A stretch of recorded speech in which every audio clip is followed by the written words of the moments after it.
¿De qué manera puedo descubrir de dónde se generó el cáncer de mama o con qué descubro de dónde proviene el cáncer?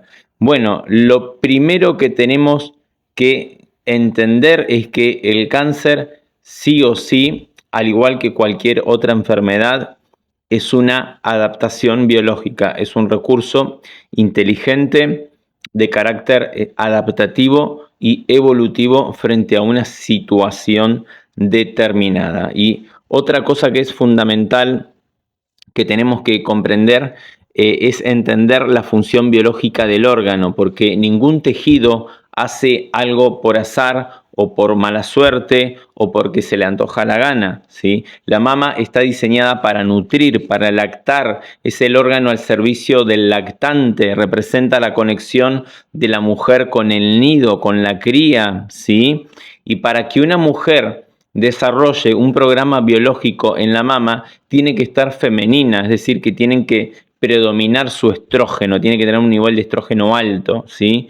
Y tiene que haber vivido un evento, un DHS, un shock biológico de forma impactante, de forma inesperada, de forma dramática y vivido en aislamiento, ¿sí? Y ese shock impacta en los tres niveles al mismo tiempo, psique, cerebro, órgano. Ese evento va a hacer que tu cerebro haga un registro de lo que está pasando y ordene la adaptación de un órgano determinado. Está para poder optimizar su función y en este caso estamos hablando de la mama. Y cuando hablamos de este cáncer de mama tenemos que entender que existen dos grandes programas biológicos y entender cuál de los dos está en juego nos orienta, ¿sí?, al origen de ese conflicto biológico. El primero es un programa que puede ser del tipo glandular, del mesodermo antiguo, relacionado con un conflicto de preocupación en el nido, de peligro, de peleas, de discusiones. Está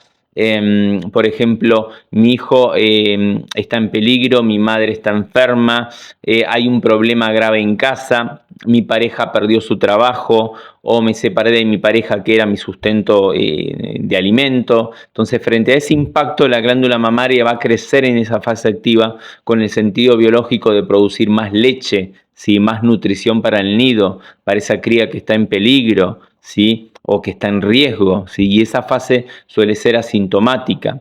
Y cuando el conflicto se resuelve porque la situación se acomodó, ¿sí?, ya pasó el peligro, ya pasó la amenaza, entramos en una fase de reparación y ahí aparecen los síntomas, ahí aparece el diagnóstico: fiebre, sudoraciones nocturnas, fatiga extrema, hinchazón, inflamación, edema, dolores muy fuertes típicos del mesodermo antiguo, porque el tejido que creció en esa fase de estrés se tiene que degradar mediante un proceso de caseificación, una necrosis caseificante, ¿sí?, lo que en medicina se conoce como una tuberculosis, ¿sí?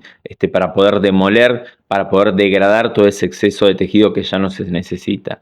Y al finalizar esta reparación, los quedan como depósitos de calcios en las paredes de las cavernas, y pueden verse con una mamografía como macrocalcificaciones, ¿sí? El segundo programa que podemos encontrar en la mama es el de los conductos mamarios, un programa de ectodermo controlado por la corteza sensorial y está vinculado a conflictos de separación, de ruptura de contacto, me quiero separar y no puedo, se fue un hijo a vivir a otro país y me siento separada de él, un hijo que se muda, una pareja que me abandona, una separación dolorosa. En esa fase activa hay microulceraciones de los conductos galactóforos con el sentido biológico de poder ensanchar ese calibre, agrandarlo y poder facilitar el drenaje de la leche para que no se congestione en la mama ante esa separación. Esa fase de conflicto activo es asintomática, hay hiposensibilidad, puede haber crisis de ausencias, ¿sí? Y cuando la separación se resuelve, comienza la reparación del tejido y acá aparece proliferación celular, células que vienen a cicatrizar esa úlcera y ahí es cuando aparece el diagnóstico de carcinoma ductal, ¿sí?, o cáncer inflamatorio. ¿Sí? Acá vamos a observar ya una fase sintomática con la mama enrojecida, aumento de tamaño, el color rojo, picazón intensa, secreción, tirones, jalones, ¿sí?, hipersensibilidad, ¿sí?, escozor. Entonces, en esta etapa, que es una etapa sintomática, se recomienda el vaciamiento de la mama para poder evitar la congestión de la leche, y al finalizar la fase de reparación puede observarse, digamos, la mama de menor tamaño, se reduce el volumen, el pezón invertido, perdón, y vamos a observar, por ejemplo, en una mamografía, microcalcificaciones ductales que ya representan, digamos, simbólicamente el cierre de este programa biológico, ¿sí? El cierre de este proceso adaptativo, ¿sí? Y algo clave que tenemos que entender en ambos programas, que se pueden activar, digamos, que ambos programas, mejor dicho, se pueden activar en la misma mama, ¿sí? O sea, podemos tener una mama y en esa misma mama estar cursando, los dos programas biológicos, ¿sí?